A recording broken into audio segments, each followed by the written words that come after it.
I'm gonna take these off because I don't, oh gosh, the red marks. I just don't want the reflection there, you know what I mean? Oh, the red marks though. Hi, if you don't know, my name is Liam, and here on this channel we watch RuPaul's Drag Race, and then we come over here and have a chat about it. And if that sounds like something you'd be interested in, then maybe you could consider subscribing, maybe? Yeses?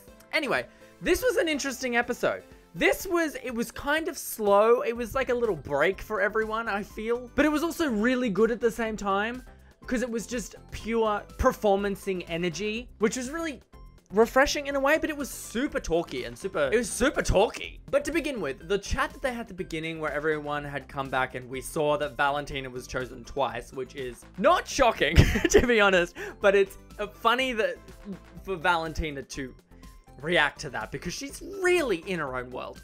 But Latrice, pretending she wasn't salty, she's so salty. She's so mad. And also just like a little bit delusional as well because she was not doing well.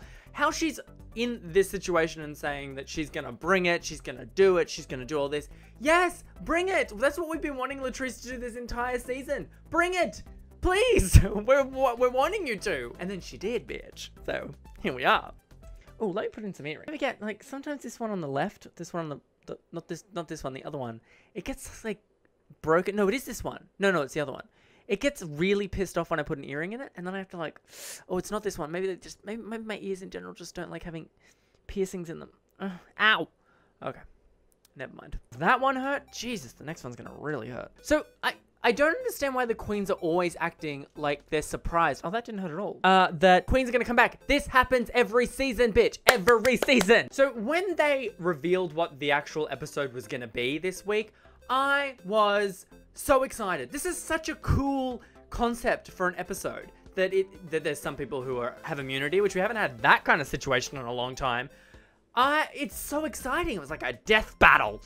Yeah, I love it. So when they're having all of their discussions, I mean, the only thing that I probably have anything to say about is Valentina and Farrah's conversation. I don't know, I guess Valentina's very mature about it. She's like, do you want to talk about it? Do you want to get it out in the open? Blah, blah, blah, blah, blah. Yeah, all the other chats were just kind of like filling space, I think. Nothing amazing happened. So I'm just going to get to where they were actually on the runway. Farrah looked amazing. Although when they were actually doing the lip syncing, that wig was such a bad idea. It kept getting in her face the whole time. Wear a short, a bob. Maybe. That would be different for Farrah. A bob, yeah? The only thing I want to say about Jasmine's outfit is that she said that she's been eating salad this whole time. She doesn't need to eat salad. Her metabolism just burns up everything in the atmosphere. Do you know, like, those abs? I'm still pissed about people who can just be hot by living. The Gia outfit was really weird. I thought it was very odd, but when she ripped that off and she revealed that, yes, she was here to do it. Manila is not even competing in this episode and is still killing it. This is truly Manila's season. I'm gonna be really shocked if she doesn't win this overall, because she's even turning a look when she doesn't have to. It's just, well, I had this in my suitcase. Why don't I just wear it? She still can't. What? It was so obvious that Trinity was gonna show a reveal. The thing about reveals are, as a viewer, as just someone who purely likes being entertained by drag queens, it's like a magic trick. It's not expecting there to be a reveal. Like, the really good reveal was Monique's reveal with the giantly bright orange hair. Now that's a reveal. I wasn't expecting that at all. But Trinity, I was gonna be shocked if she didn't reveal something. So that's the opposite of a good reveal. That's an expectation. She still killed it though. She looked great. But then she was just kind of like tearing off clothing, which is not really a reveal. It's just kind of like downsizing. This pit crew is next level. But can I just say that number 2, I think it was number 2. Yeah, number 2 looked very uncomfortable. I think he was straight and was paid very well to hold that number 2 box. But he looked very uncomfortable, which made me uncomfortable by thinking how hot he was. But I hope he wasn't uncomfortable. Damn, he looked uncomfortable though. Between Trinity and Jasmine, I mean, it was kind of like, it was a slaughter fest. Like, Jasmine didn't really stand much of a chance. I don't even really know if Jasmine did know the words to that, but she tried, I guess. Trinity won as soon as she shook her ass, you know, even though that's kind of just a signature move for Trinity. It was just kind of over as soon as that happened. Jasmine just didn't really seem, I don't know, she just didn't really seem like she was in it to win it, but she was just kind of there. You know, she's just happy to be invited, you know what I mean? Valentina versus Farrah was pretty great. Farrah didn't really do very well. She kept getting in her way, like in her own way. She looked amazing. I actually was expecting, if anything, not necessarily for Valentina to do a reveal, but at least take some feathers off. How good would it have been if she took that goddamn hair off and it was something shorter underneath? That would have been great. But Valentina did really well.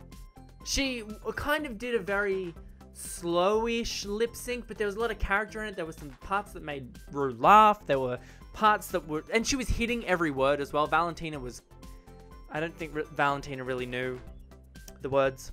I mean, Farrah knew the words. I think that might not have been a thing. Although, why did Valentina have to wear such high heels? I mean, it didn't look like it was any trouble for her, though. At the end, when Farrah was gonna be eliminated and Valentina was walking off and she said, "I love you, baby," it would have been awesome if Valentina turned around and said, "You don't love me." That would have been so good. But she didn't do it. Even if she did it and then just said, "I know you do," or something like that.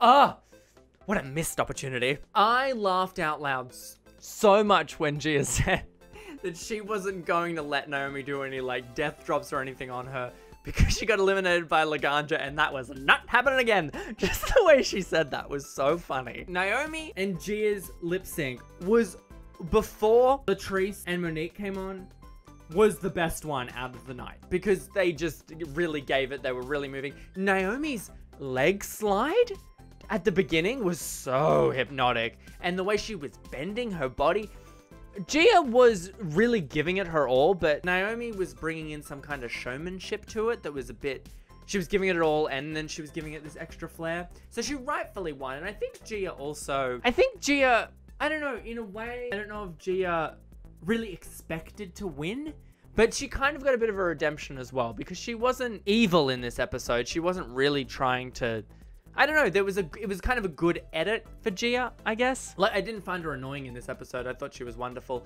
She kind of got to talk a little bit about her anxieties towards doing drag and stuff, which was a really good kind of redemption for her. Not that she, I don't know, I feel like some people weren't really enjoying Gia too much towards the end of her last episode. So it was nice that she got a second chance there. I think Monique might have played up this lip sync a little bit. She's a bit in her own world. It's not what America was waiting for. It's not what the world was waiting for. It's something that happened last episode, and now we were ready for it. It wasn't that big of a deal. She was like, this is our Super Bowl. I can think of a couple other Queen feuds that I'd love to see battle this out, but this one, not really. Anyway, that was a good lip sync though. Latrice ripping her hair off and then having another wig underneath was really good. And I thought, oh, okay, well, that's working really well. And Monique, and then she pulled out that fan. And I was like, oh, okay, well, she revealed hair and she revealed she had a wig. She had a fan somewhere. I don't actually know where that was hiding. And then I thought, okay, cool, they got two little reveals, you know, they're doing really well. And then Monique did the exact same reveal, but with a bright orange wig. I was like, oh, Latrice, honey, you're in trouble. It was a really amazing lip sync. Latrice was falling on the floor, which was unexpected. Monique was falling on the floor, which was kind of expected, but she did it twice. It was a really good lip sync, but the fact that Ru had us held up. If Monique did go home for real, that would have been really bad, because that's just super unfair. Monique, out of everyone, has the right to stay in that competition. She could not have gone home. That would have been so unfair. Just because she's potentially going to win this. Like, she's right up there with Manila. She's probably, it's her, Manila, and Trinity are like the top three. I know it's top four-ish, but I can't really pick a fourth. I don't know. I really don't think Naomi's going to be around much longer. I don't think Valentina's going to be around much longer, even though I kind of saw her being around to the end. I don't really know if I see that anymore. Monét could potentially be in the top four, but I don't know. Anyway, let me know what you guys think of this time. Anyway, I hope you enjoyed this little review. It's a little shorter than usual because there wasn't much of an episode. Like, it was just a lot of talking and not really much going on. And if you are still here at this video, I want to let you guys know that on my Instagram account, which is in the link in the description, I'm doing a bunch of drawings at the moment, a lot of pop culture related stuff, because I've rented a stall at a pop culture convention where I'm going to be selling a bunch of different merchandise. And I'm now doing drag queen and Pokemon drawings. So if a drag queen was a Pokemon trainer, what Pokemon would they have? And then I'm drawing them in. I've done Trixie so far. You can go over to my my Instagram page if you want to see that. I'm doing a door at the moment, and I'm really loving that one. And then I don't really know who's next after that. Maybe give me a suggestion. And what Pokemon they should have as well. But that might be something you'd be interested in if you want to check that out. Anyway guys, I hope you enjoyed that. If you did enjoy that, consider subscribing and hitting the like button because that'll show me that you liked this video. I guess I'll see you guys next time.